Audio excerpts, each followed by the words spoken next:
किसानों ने दिल्ली की तरफ किया कूच। प्रशासन ने सील की दिल्ली की सीमाएं। किसान संयुक्त मोर्चा और किसान मजदूर मोर्चा के आह्वान पर सैकड़ों किसान संगठनों ने एक साथ मिलकर 13 फरवरी को दिल्ली चलो का नारा दिया है। इस आंदोलन में बड़ी तादाद में किसान दिल्ली कूच करते हुए संसद घेरने की तैयारी में है।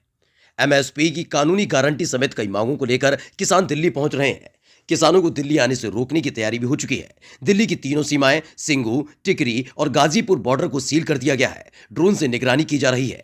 इतना ही नहीं, पूरी दिल्ली में धारा 144 भी लगा दी गई है। 12 फरवरी से 12 मार्च तक धारा 144 लागू रहेगी। पुलिस कमिश्नर संजय अरोड़ा की ओर से जारी आदेश में कहा गया कि इस दौरान लोगों के एकजुट होने, रैलियां करने और लोगों को लाने ले जाने वाली ट्रैक्टर ट्रॉलियों पर रोक रहेगी। दरअसल किसान संयुक्त मोर्चा और किसान मजदूर मोर्चा ने 13 फरवरी को किसानों की अनेक मांगों को लेकर दिल्ली चलो का नारा देते हुए संसद घेरने का ऐलान किया था। किसानों ने दिल्ली की तरफ कूच करना शुरू किया तो सरकार ने उन्हें रोकने के लिए भी सारी तैयारियां पूरी कर ली। दिल्ली की सारी सीमाएं सील कर दी, धारा 144 लगा दी गई।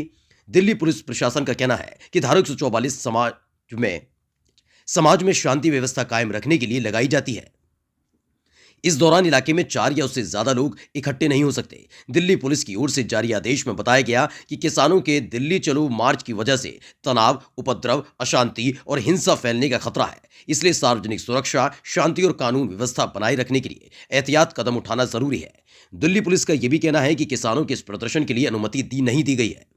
आदेश जारी हुआ है कि राजधानी दिल्ली के अंदर किसी भी रैली या जुलूस की अनुमति नहीं होगी और न ही सड़कों या रास्तों को ब्लॉक करने की अनुमति दी जाएगी। इसके अलावा दिल्ली की बॉर्डर को पार करने की कोशिश करने वाली ट्रैक्टर रैलियों पर भी प्रतिबंध रहेगा।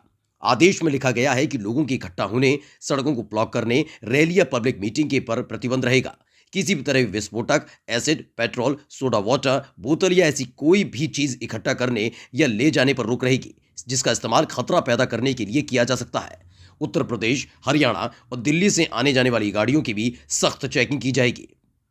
इसके अलावा बोलकर, लिखकर या इलेक्ट्रॉनिक मीडिया से उत्तेजित नारे या मैसेज का प्रसार करना भी गैर कानूनी माना जाएगा। इसके अलावा किसी भी प्राइवेट व्हीकल या बिल्डिंग या पब्लिक एरिया में किसी भी एम्पलीफायर या लाउड स्पीकर का इस्तेमाल तब तक प्रतिबंधित रहेगा जब तक इसके लिए पहले से अनुमति न ली गई हो।